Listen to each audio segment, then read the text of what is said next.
మత విశ్వాసాలు దెబ్బతీసే వారిపై కఠిన చర్యలు తీసుకుంటామన్నారు మంత్రి ఆనం. మండలిలో మాట్లాడిన ఆనం రామనారాయణ రెడ్డి తిరుమలపై మహావిషం చిమ్ముతున్నారని ఆయన అన్నారు. 2019-24 మధ్య నెయ్యి విషయంలో కుట్రలు చేశారని సిబిఐ ఛార్జ్షీట్లో ఉందని స్పష్టం చేశారు. దీంతో సభలో గందరగోళం నెలకొంది. శ్రీవారి లడ్డూ ప్రసాదానికి సంబంధించిన అంశం కోట్లాది భక్తుల విశ్వాసంతో ముడిపడి ఉన్న అత్యంత పవిత్రమైన మరియు సున్నితమైన విషయం.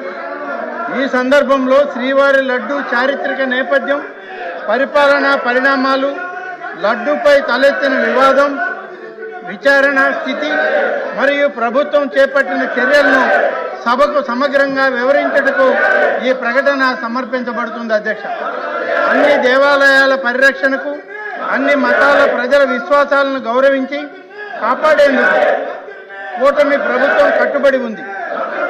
రాష్ట్రంలో ఉన్న ప్రతి దేవాలయం, మసీదు, చర్చి మరియు ఇతర ఆరాధనా స్థలాల భద్రత, అభివృద్ధి, నిర్వహణ విషయంలో ప్రభుత్వం ప్రత్యేక శ్రద్ధ తీసుకుంటుంది.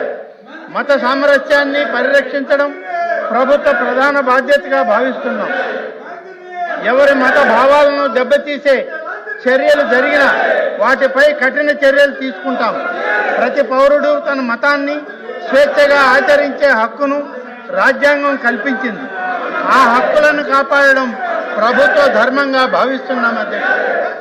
అధ్యక్ష, శ్రీవారి లడ్డు అనేటువంటిది ఇది ఒక చారిత్రక నేపథ్యం. అధ్యక్ష, ఈ చారిత్రక నేపథ్యంలో మీకు ఒక విషయాన్ని తెలియజేయాలి. అధ్యక్ష, ఈ సభకి తమ ద్వారా తెలియజేసేది, తిరుమల దేవస్థానానికి విశిష్ట చరిత్ర ఉంది. అధ్యక్ష, విజయనగరం రాజుల తరువాత ఆర్కాట్ నవాబుల కాలంలో 1715లో శనగపిండితో చేసే తీపి బూందీని ప్రసాద వివరణగా ప్రారంభించారని, ఆఖరకు కర్ణాటక యుద్ధం తరువాత 1801లో ఈస్ట్ ఇండియా కంపెనీ అధీనంలోకి వెళ్ళిన దేవస్థానం 1843లో హతీరామ్ మఠానికి అప్పగించబడింది.